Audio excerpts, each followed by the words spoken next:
బాధ్యతారహితంగా Bharatiya Janata party భావిస్తూ ఉంది. ఎందుకంటే 8 మంది 8 రోజులుగా వాళ్ళ కుటుంబ సభ్యుల మనోవేదన, దొరుకుతారా ప్రాణాలతోటి బతుకుతారా అనే ఆవేదన చెందుతుంటే మనం ఢిల్లీకి పోవడము, ఢిల్లీకి వెళ్ళి వచ్చిన ఏఐసీసీ పెద్దలతో మీటింగ్ పెట్టుకోవడము, పార్టీ సంస్థాగత నిర్మాణాలకు ఇస్తున్నటువంటి ఇంపార్టెన్స్ 8 మంది కార్మికుల జీవితాల పట్ల ఇవ్వలేదనేది మా ఆవేదన. ముఖ్యమంత్రి గారు ముందే పోయింటే ఇంకొంచెం బాగుండేది అనేది మా సూచన. అంటే తెల్లారితే బీజేపీ పైన విమర్శలు చేస్తూ నరేంద్ర మోడీ గారిని కూడా ముఖ్యమంత్రి గారు ఎట్లా చూడొచ్చు విషయాన్ని? వాకిట్లో తిట్టి ఇట్లో కాలు మొక్కిన పరిస్థితిగా అనిపిస్తుంది. ఏ విధంగా చూడొచ్చు తెల్లారితే బీజేపీ పైన విమర్శలు? ఇప్పుడు మాకు సంస్కారం ఉంది కాబట్టి ముఖ్యమంత్రి గారు అడుగుతున్నారు కాబట్టి ప్రధానమంత్రి గారు అపాయింట్మెంట్ ఇస్తున్నారు. రాష్ట్రానికి రావాల్సిన నిధుల విషయంలో చాలా ఫెయిర్గా ఫెడరల్ స్ఫూర్తిని గౌరవిస్తూ ప్రతి రూపాయి రాష్ట్రానికి ఇస్తూ ఉన్నాం, మేము తెస్తూ ఉన్నాం.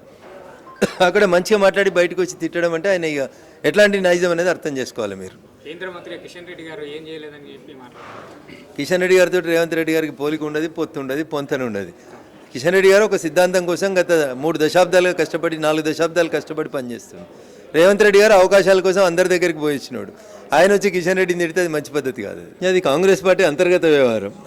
బట్ ఒక ప్రజాస్వామ్యవాదిగా ప్రశ్నించే గొంతుకగా నాలాగే ఆయన కూడా ఉన్నదన్నట్టు మాట్లాడతాడని అనుకుంటాం కాబట్టి అది కాంగ్రెస్ పార్టీ తప్పు నిర్ణయం అనే చెప్తారు.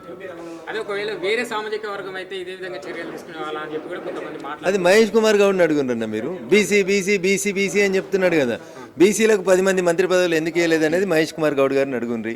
55 రాహుల్ గాంధీ గారు పార్లమెంట్లో ఏం చెప్పిండంటే జనగణన ఎందుకు, కులగణన ఎందుకు అంటే ఎవరు ఎంత ఉంటే అన్ని పదవులు వాళ్ళకి ఇవ్వాలో అన్నాడు. తెలంగాణలో 55% బీసీలు ఉన్నారని చెప్తుర్రు. 18 మంత్రుల్లో 55% అంటే 10 మంది మంత్రులు బీసీలకు ఇవ్వాలి. అది ఈమని మహేష్ కుమార్ గౌడ్ గారిని గాంధీ భవన్ సాక్షిగా పేరు గాంధీది పెట్టుకురు కాబట్టి సత్యాగ్రహం చేయమనుండ్రి.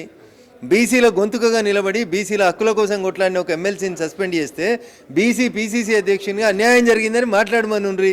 రాహుల్ గాంధీ దగ్గరకు పోయి లొలిపెట్టమనుండ్రి.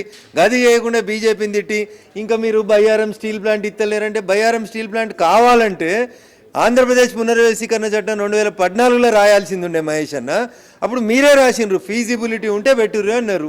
ఫీజిబిలిటీ లేదనేది ప్రపంచం అంతా తెలిసిపోయింది కదా. అందుకని కాంగ్రెస్ ద్వంద్వ నీతి, నోరుతో నవ్వుతారు, నొసలతో ఎక్కిరిస్తారు. బీసీల మీద బాగా ప్రేమ ఉంది, మరి బీసీ ఎమ్మెల్సీని బయట వారేసిర్రు. అంటే ప్రభుత్వం ఏర్పడి 14 ఏళ్ళు గడుస్తున్న మంత్రివర్గం పూర్తి విస్తరణ జరగలేదు. పూర్తి విస్తరణ జరిగే అందులో బీసీలకు న్యాయం జరిగే అవకాశం ఉందనుకోవచ్చా? మిగిలినవి 6 పదవులు ఉన్నాయి, 12 అయిపోయినాయి, 6 మిగిలినాయి. 6 బీసీలకు ఇస్తే కూడా 2 ఉన్నారు. ఇప్పుడు 2 + 6 8 అవుతారు. నేను అంటున్నా 10 రావాలి అంటున్నా, ఇంకా 2 రావాలి, ఇంకా 2 ఖాళీ చేయించి అవి కూడా బీసీలకు ఇవ్వనేది నా డిమాండ్. రేపు ఫలితాలు రాబోతున్నాయి. ఎమ్మెల్సీ ఎన్నికలు ఏ విధంగా ఉండబోతుంది సార్? బీజేపీ గెలుస్తుందని ధీమాగా ఉన్నారు, ఇప్పటికే ఎట్లా ఉండబోతుంది? ఫలితాలు వచ్చినాక మాట్లాడుకుందాం. తినబోతు రుచులు అడుగుడు ఎందుకన్నా 24 గంటలు ఓపిక పట్టండి. బాధ్యతారహితంగా భారతీయ జనతా పార్టీ భావిస్తూ ఉంది. ఎందుకంటే 8 మంది 8 రోజులుగా వాళ్ళ కుటుంబ సభ్యుల మనోవేదన, దొరుకుతారా ప్రాణాలతోటి బతుకుతారా అనే ఆవేదన చెందుతుంటే మనం ఢిల్లీకి పోవడము, ఢిల్లీకి వెళ్ళి వచ్చిన ఏఐసీసీ పెద్దలతో మీటింగ్ పెట్టుకోవడము, పార్టీ సంస్థాగత నిర్మాణాలకు ఇస్తున్నటువంటి ఇంపార్టెన్స్ 8 మంది కార్మికుల జీవితాల పట్ల ఇవ్వలేదనేది మా ఆవేదన. ముఖ్యమంత్రి గారు ముందే పోయింటే ఇంకొంచెం బాగుండేది అనేది మా సూచన. అంటే తెల్లారితే బీజేపీ పైన విమర్శలు చేస్తూ నరేంద్ర మోడీ గారిని కూడా ముఖ్యమంత్రి గారు ఎట్లా చూడొచ్చు విషయాన్ని? వాకిట్లో తిట్టి ఇట్లో కాలు మొక్కిన పరిస్థితిగా అనిపిస్తుంది. ఏ విధంగా చూడొచ్చు తెల్లారితే బీజేపీ పైన విమర్శలు? ఇప్పుడు మాకు సంస్కారం ఉంది కాబట్టి ముఖ్యమంత్రి గారు అడుగుతున్నారు కాబట్టి ప్రధానమంత్రి గారు అపాయింట్మెంట్ ఇస్తున్నారు. రాష్ట్రానికి రావాల్సిన నిధుల విషయంలో చాలా ఫెయిర్గా ఫెడరల్ స్ఫూర్తిని గౌరవిస్తూ ప్రతి రూపాయి రాష్ట్రానికి ఇస్తూ ఉన్నాం, మేము తెస్తూ ఉన్నాం. అక్కడ మంచిగా మాట్లాడి బయటకు వచ్చి తిట్టడం అంటే ఆయన ఇక ఎట్లాంటి నైజం అనేది అర్థం చేసుకోవాలి మీరు. కేంద్ర మంత్రి కిషన్ రెడ్డి గారు ఏం చేయలేదని చెప్పి మాట్లాడారు. కిషన్ రెడ్డి గారితో రేవంత్ రెడ్డి గారికి పోలిక ఉండదు, పొత్తు ఉండదు, పొంతన ఉండదు. కిషన్ రెడ్డి గారు ఒక సిద్ధాంతం కోసం గత 3 దశాబ్దాలుగా కష్టపడి 4 దశాబ్దాలు కష్టపడి పనిచేస్తుంది. రేవంత్ రెడ్డి గారు అవకాశాల కోసం అందరి దగ్గరికి పోయి ఇచ్చినాడు. ఆయన వచ్చి కిషన్ రెడ్డిని తిడితే అది మంచి పద్ధతి కాదు. అది కాంగ్రెస్ పార్టీ అంతర్గత వ్యవహారం. బట్ ఒక ప్రజాస్వామ్యవాదిగా ప్రశ్నించే గొంతుకగా నాలాగే ఆయన కూడా ఉన్నదన్నట్టు మాట్లాడతాడని అనుకుంటాం కాబట్టి అది కాంగ్రెస్ పార్టీ తప్పు నిర్ణయం అనే చెప్తారు. అదే ఒకవేళ వేరే సామాజిక వర్గం అయితే ఇదే విధంగా చర్యలు తీసుకునే వాళ్ళ అని చెప్పి కూడా కొంతమంది మాట్లాడారు. అది మహేష్ కుమార్ గౌడ్ని అడుగుంటున్నా మీరు. బీసీ అని చెప్తున్నాడు కదా.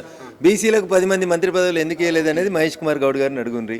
55 రాహుల్ గాంధీ గారు పార్లమెంట్లో ఏం చెప్పిండంటే జనగణన ఎందుకు, కులగణన ఎందుకు అంటే ఎవరు ఎంత ఉంటే అన్ని పదవులు వాళ్ళకి ఇవ్వాలో అన్నాడు. తెలంగాణలో 55% బీసీలు ఉన్నారని చెప్తుర్రు. 18 మంత్రుల్లో 55% అంటే 10 మంది మంత్రులు బీసీలకు ఇవ్వాలి. అది ఈమని మహేష్ కుమార్ గౌడ్ గారిని గాంధీ భవన్ సాక్షిగా పేరు గాంధీది పెట్టుకురు కాబట్టి సత్యాగ్రహం చేయమనుండ్రి. బీసీల గొంతుకగా నిలబడి బీసీల హక్కుల కోసం కొట్లాడిన ఒక ఎమ్మెల్సీని సస్పెండ్ చేస్తే బీసీ పీసీసీ అధ్యక్షునిగా అన్యాయం జరిగిందని మాట్లాడమనుండ్రి, రాహుల్ గాంధీ దగ్గరకు పోయి లొలిపెట్టమనుండ్రి. గది చేయకుండా బీజేపీని తిట్టి ఇంకా మీరు బయ్యారం స్టీల్ ప్లాంట్ ఇస్తలేరంటే, బయ్యారం స్టీల్ ప్లాంట్ కావాలంటే ఆంధ్రప్రదేశ్ పునర్వ్యవస్థీకరణ చట్టం 2014లో రాయాల్సింది ఉండే మహేష్ అన్న. అప్పుడు మీరే రాసిండ్రు ఫీజిబిలిటీ ఉంటే పెట్టుర్రు అన్నారు. ఫీజిబిలిటీ లేదనేది ప్రపంచం అంతా తెలిసిపోయింది కదా. అందుకని కాంగ్రెస్ ద్వంద్వ నీతి, నోరుతో నవ్వుతారు, నొసలతో ఎక్కిరిస్తారు. బీసీల మీద బాగా ప్రేమ ఉంది, మరి బీసీ ఎమ్మెల్సీని బయట వారేసిర్రు. అంటే ప్రభుత్వం ఏర్పడి 14 ఏళ్ళు గడుస్తున్న మంత్రివర్గానికి పూర్తి విస్తరణ జరగలేదు. పూర్తి విస్తరణ జరిగే అందులో బీసీలకు న్యాయం జరిగే అవకాశం ఉందనుకోవచ్చా? మిగిలినాయి 6 పదవులు ఉన్నాయి, 12 అయిపోయినాయి, 6 మిగిలినాయి. 6 బీసీలకు ఇస్తే కూడా 2 ఉన్నారు ఇప్పుడు. 2 + 6 8 అవుతారు. నేను అంటున్నా 10 రావాలి అంటున్నా, ఇంకా 2 రావాలి, ఇంకా 2 ఖాళీ చేయించి అవి కూడా బీసీలకు ఇవ్వమనేది నా డిమాండ్.